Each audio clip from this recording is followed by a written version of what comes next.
তৃতীয় সিঁড়িতে নবী সাল্লাল্লাহু আলাইহি ওয়াসাল্লাম তখন বলছেন আমিন। সাহাবীরা বললেন, ইয়া রাসূলুল্লাহ, আপনি আমিন বললেন কেন সাল্লাল্লাহু আলাইহি ওয়াসাল্লাম?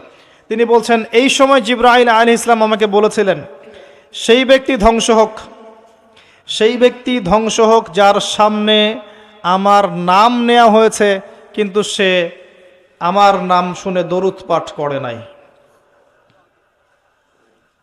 দরুদ পাঠ করে নাই। সবচেয়ে শ্রেষ্ঠ দরুদ কোনটা? দরুদে ইব্রাহিম, যেটা আমরা নামাজে পড়ি।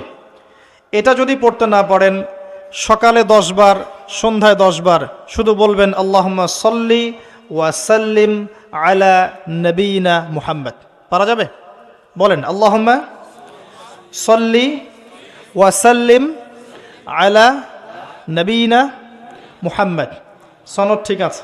এটা 10 বার সকালে, 10 বার সন্ধ্যায়। কি ফজিলত! নবী সাল্লাল্লাহু আলাইহি ওয়াসাল্লাম আপনার জন্য সুপারিশ করবেন ইনশাআল্লাহ তাআলা। আরেকটা আছে, এটাও মনে না থাকে, আল্লাহুম্মা সাল্লি আলা মুহাম্মদ ওয়া সাল্লিম। পারা যাবে? আল্লাহুম্মা সাল্লি আলা মুহাম্মদ ওয়া সাল্লিম। তবে শ্রেষ্ঠ দরুদ কোনটা? দরুদ ইব্রাহিম। নবী সাল্লাল্লাহু আলাইহি ওয়াসাল্লাম সুপারিশ করবেন। আমি বারবার বলেছি এই সিজনের লেকচারগুলোতে, একমাত্র মানব যার আগের গুনাহ মাফ, পিছনের গুনাহ মাফ, সবচেয়ে হ্যান্ডসাম মানুষ, সবচেয়ে বিচক্ষণ, সবচেয়ে পবিত্র, যার চরিত্রের মতো চরিত্র এই মহাবিশ্বে কারো নাই, যাকে কবরে দেখানো